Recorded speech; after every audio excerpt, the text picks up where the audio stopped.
그럼 추세를 이용한 거래를 구체적으로 테스트를 해봤죠. 이 논문에서. 그러니까 이 논문 자체도 이제 이 저자인 페데르센이랑 AQR의 매니저들이 작성한 논문인데 85년부터 12년까지 그 중에서도 굉장히 유동성이 높은 선물이랑 통화선도, 즉 우리가 생각하고 투자를 했을 때 거래 비용도 거의 발생하지 않고 마켓 시장에 미치는 영향도 거의 없는 굉장히 유동성이 풍부한 자산군을 대상으로 했었고, 과거 수익률이 양수이면 상승 추세로 간주해서 매수 포지션을, 수익률이 음수이면 하락 추세를 간주해서 매도 포지션을 취했습니다. 뭐 아까 말씀드렸던 거죠. 그리고 각각 1개월, 3개월, 12개월을 대상으로 한 거죠. 그러니까 요거 같은 경우 이제 과거 1개월 수익률이 플러스면 매수 아니면 매도, 얘는 이제 과거 3개월 수익률이 플러스면 매수 아니면 매도, 얘는 이제 과거 12개월 수익률이 플러스면 매수 아니면 매도, 이런 식으로 각각 구간을 쪼개서 테스트를 해본 거고, 각 포지션의 크기는 해당 자산별 40%의 연율화 변동성이 되게 구성을 했습니다. 그러니까 이게 뭔 말이냐면은 만약에 어떤 특정한 자산의 연율화 변동성이 60%가 되면은 1을 투자하지 않고 그러니까 디레버리지를 한다고 표현하는 거죠. 그러니까 어느 정도냐면 뭐 이렇게 해서 뭐 3분의 2, 대략 66%의 금액만 투자를 하게 되는 거죠. 반면에 어떤 자산이 변동성이 20%인 자산이 있다. 그러면 얘는 이제 레버리지를 해주게 되는 거죠. 얼마를 하겠냐 하면 이제 목표인 40%고 얘는 20%니까 2배 투자하는 거죠. 이렇게 해서 변동성이 너무 큰 자산, 뭐 예를 들면 천연가스 이런 거는 변동성이 엄청 크잖아요. 그래서 만약에 동일한 금액을 모든 자산에 뿌려버리면은 이런 변동성이 큰 자산에 의해서 포트폴리오가 움직일 위험이 많습니다. 그래서 변동성이 너무 큰 자산은 그 투자 비중을 약간 디레버리지 해주고, 반면에 변동성이 되게 작은 자산은 레버리지를 해주게 되는 거죠. 이런 식으로 모든 자산군에서 변동성이 동일하게 맞춰서, 그러니까 뭐 동일한 위험을 갖고 갖게 포지션을 구성해주게 되는 거죠. 그리고 리밸런싱 같은 경우는 이제 매주 리밸런싱을 해주는데, 보통 논문에서는 뭐 금요일까지 혹은 뭐 월말까지 뭐 계산된 거를 기준으로 요때 종가로 리밸런싱을 한다라고 보통 일반적인 논문에서는 계산을 하거든요. 근데 요 논문은 굉장히 실무에 가깝게 목요일 기준으로 뭐 과거 수익률을 체크했으면은 금요일 종가에 포지션을 정하고 리밸런싱을 한다. 이런 식으로 백테스트를 했습니다. 이게 사실 더 실무에 가깝겠죠. 왜냐하면 목요일 종가의 얘들의 과거 수익률을 관찰하고 그 종가에 바로 리밸런싱을 하는 거는 현실적으로 거의 불가능하잖아요. 그래서 하루 정도의 레깅을 줘서 요때 관찰하고 금요일날 종가에 매매한다. 요렇게 훨씬 더 실무에 가까운 백테스트를 했다라고 보시면 되겠습니다. 그러니까 이런 것도 이제 약간 이론만 하신 분들은 이게 뭐가 중요하냐라고 생각을 할 수 있지만, 실무에 있으신 분들은 이렇게 해야 실제 투자와 가장 가까운 백테스트를 할 수 있다라는 걸 아시니까 약간 이런 식으로 전략을 구성하게 되는 거죠. 그래서 이렇게 했더니 결과가 어떻냐라고 살펴보면, 얘는 이제 1개월, 3개월, 12개월 과거 살펴본 기간별 샤프 지수인데, 대부분의 자산에서의 샤프 지수가 플러스인 거를 확인이 됩니다. 그러니까 거의 모든 자산군에서 이렇게 단순히 그냥 과거 수익률을 살펴보고 뭐 모멘텀이 존재하면은 포지션을 잡는, 매수 혹은 매도를 포지션을 잡는 것만으로도, 이렇게 심플한 전략만으로도 굉장히 성과가 좋았다, 유효했다라는 게 이렇게 확인이 됩니다. 그래서 구체적으로 성과를 살펴보면, 이거는 이제 모든 원자재들을 묶어서 시계열 모멘텀 전략, 그러니까 과거 1개월, 3개월, 12개월로 세트로 묶은 게 샤프 지수 이렇게 나온 거고, 얘는 이제 주가 지수들, 얘는 채권들, 통화들, 이런 식으로 나타낸 건데, 개별로 봐도 샤프 지수가 굉장히 높죠. 근데 얘들을 한 번에 묶어가지고 뭐 diversified time series momentum, 그러니까 우리나라 말로 하면 분산된 TS 모멘텀을 구성해보면 어떠냐 하면, 샤프 지수가 1.79 그러니까 각 개별로 투자한 것보다 샤프 지수가 훨씬 좋아지는 거를 알 수 있습니다. 왜 그러냐면 이제 이게 각 자산군들마다 이 전략의 상관관계가 굉장히 낮거든요. 그래서 분산 효과로 인해서 이렇게 4개에다가 분산해서 투자를 한 시계열 모멘텀 전략이 각각 투자한 것보다 훨씬 더 좋은 성과를 기록하더라라는 걸 알 수 있고,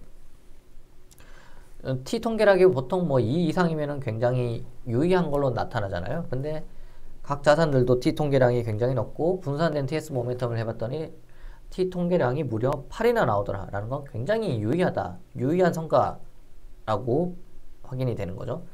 그리고 요거 같은 경우는 이제 여기서 과거 1개월 수익률만 기준으로 했을 때 구성된 모멘텀 전략, 얘는 3개월, 12개월 했을 때인데 샤프 지수가 이제 그 길면 길수록 샤프 지수가 높은 거죠. 그러니까 한마디로 과거 1개월만 보는 것보다 과거 12개월만 보는 게 약간 뭐 보는 기간이 훨씬 기니까 추세를 더 정확하게 파악할 수 있겠죠. 그러니까 단기 추세보다는 약간 장기 추세, 10개월 정도를 봤을 때 더 샤프 지수가 높은 걸 볼 수 있고, 뭐 얘를 섞은 거랑 얘를 섞은 거랑 같을 거니까 요거랑 요거 결과는 같습니다.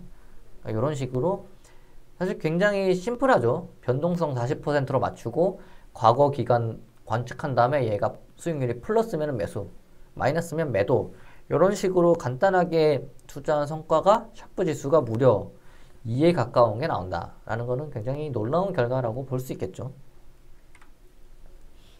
그래서 얘를 이제 S&P 500 지수랑 비교를 해보면은 성과가 어땠냐라고 하면 얘는 이제 Y축은 로그 스케일로 된 거거든요. 그러니까 이거를 보면 S&P 지수보다 이런 분산된 시계열 모멘텀 전략, 분산된 앞에서 나와 있는 분산된 TS 모멘텀, 이 전략이 훨씬 더 매끄럽게 상승하는 걸 보실 수 있겠죠. 그러니까 S&P 500 같은 경우는 이게 뭐 최근에는 수익이 올라서 이렇게 되겠지만 이때 보시면은 2000년 하락이 있고 이게 원금이 오기까지 2007년 그러니까 거의 뭐 7년 정도가 걸렸거든요.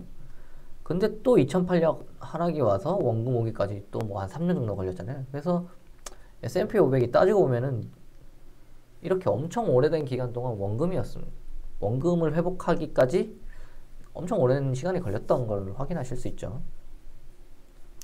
반면에 이렇게 좋은 전략은 꾸준히 우상향하는 모습을 보이더라 라는 게 확인이 되는 거죠. 이 논문에도 이제 역시나 이 책의 저자이신 페데르센이 나와 있고요. 그럼 이런 추세의 이점은 뭐가 있느냐라고 살펴보면은, 그러니까 말씀드렸다시피 개별 자산 전략의 상관관계, 그러니까 뭐 원자재 모멘텀, 주식 모멘텀, 채권 모멘텀, 통화 모멘텀 각각의 상관관계 평균이 0.1도 안 된다는 거죠. 그러니까 상관관계가 0이라는 거는 거의 뭐 하나가 움직일 때 하나는 반대로 움직이고, 뭐 그때도 말씀드렸지만 이런 식으로 가니까 얘를 평균으로 하면은 이런 식으로 움직이게 되는 거겠죠. 그래서 굉장히 좋은 성과, 안정된 성과를 보였다는 거고, 그게 이거죠. 하나의 전략에서 손실을 봐도 다른 전략에서 수익을 얻으니까 이게 에버리지로 하면은 플러스가 날 수 있다라는 거죠. 그리고 우리가 이게 40%로 변동성을 고정시켰잖아요. 그래서 변동성이 높은 자산의 경우 포트폴리오 내 포지션이 작아서 안정적이고 굉장히 위험 균형적인 포트폴리오가 구성되더라. 즉, 변동성이 굉장히 높은 자산이 한 포트폴리오 내에서 위험을 모두 다 차지하는 그런 위험을 우리가 사전에 방지를 한 거죠. 40%의 고정을 함으로 인해서. 그런 게 있고, 전통적인 자산군과도 매우 낮은 상관관계가 있더라. 그러니까 주식으로 대표되는 S&P랑도 마이너스 상관관계, 채권이랑도 0.2 이상, 원자재랑도 0.05. 그러니까 뭐 어떤 자산군이, 특정 자산군이 어떻게 움직이더라도 이렇게 시계열 모멘텀으로 구성된 포트폴리오는 잘 상승하더라라는 게 확인이 되는 거죠. 요거는 이제 X축은 S&P 500의 수익률을 나타낸 거고, Y축은 분산된 시계열 모멘텀의 수익률을 나타낸 건데, 그러니까 0을 기준으로 대부분 위에 있죠. 그 말인즉슨 어떠한 구간에서도 플러스 수익률이 나더라 라는 게 나타나 있고, 특히나 요럴 때 보면은 요거는 이제 S&P 500이 굉장히 큰 수익을 냈을 때잖아요. 뭐 분기에 뭐 15%, 20% 냈을 텐데 이때 시계열 모멘텀 성과가 굉장히 좋습니다. 왜냐? 이럴 때는 보통 추세가 한 방향으로 쭉 상승하는 기간이잖아요. 그래서 이럴 때도 성과가 좋고 반대로 S&P 500이 굉장히 수익률이 안 좋을 때 하락장에 진입했을 때도 얘는 성과가 좋습니다. 왜겠어요? 하락장에 진입했을 때도 한쪽으로 쭉 하락하잖아요. 그러면은 이미 이제 시계열 모멘텀 전략에서는 그 매도 포지션을 취한 거죠. 그러니까 매도 포지션을 취한 상태에서 계속해서 하락하게 되면은 숏으로 먹는 거니까 이렇게 하락장에서도 시계열 모멘텀은 굉장히 성과가 좋다라는 건데 반대로 이렇게 뭐 S&P 500이 거의 수익률이 0에 가까운 뭐 우리나라로 치면 박스권 구간 이럴 때는 마이너스 수익률이 많죠. 그러니까 왜냐면은 이런 경우 같은 경우는 보통 뭐 이런 식의 움직임인 거죠. 과거 12개월 수익률이 좀 애매할 때 매수 포지션에 들어갔더니 매도로 그러니까 수익률이 하락해버리고 이렇게 해서 매도 포지션에 들어가 봤더니 이런 식으로 상승을 해버려서 그러니까 거꾸로 사는 거죠 포지션을. 그러니까 실제로 우리나라 시장에서도 이런 시계열 모멘텀 전략을 해보면 성과가 굉장히 좋거든요. 장기적으로 보면. 근데 뭐 2000년대 후반부터 2017년, 18년 이때까지 우리나라 소위 박스피 시절에 시계열 모멘텀 전략을 해보면 그때는 성과가 굉장히 안 좋습니다. 동일한 이유겠죠. 뭐 계속 이래서 시장이 왔다 갔다 2000 중후반에서 왔다 갔다 2000 초반 코스피가 1900 2000 사이에서 왔다 갔다 하니까 뭐 매수를 하면은 빠져버리고 매도 포지션 잡으면 상승해버리고 이런 식으로 해서 이런 약간 보합권에서는 안 좋은 모습이지만 추세가 있는 굉장히 수익률이 플러스이거나 마이너스인 곳에서는 이러한 시계열 모멘텀 전략이 굉장히 우수한 성과를 보인다라는 것을 확인할 수 있습니다.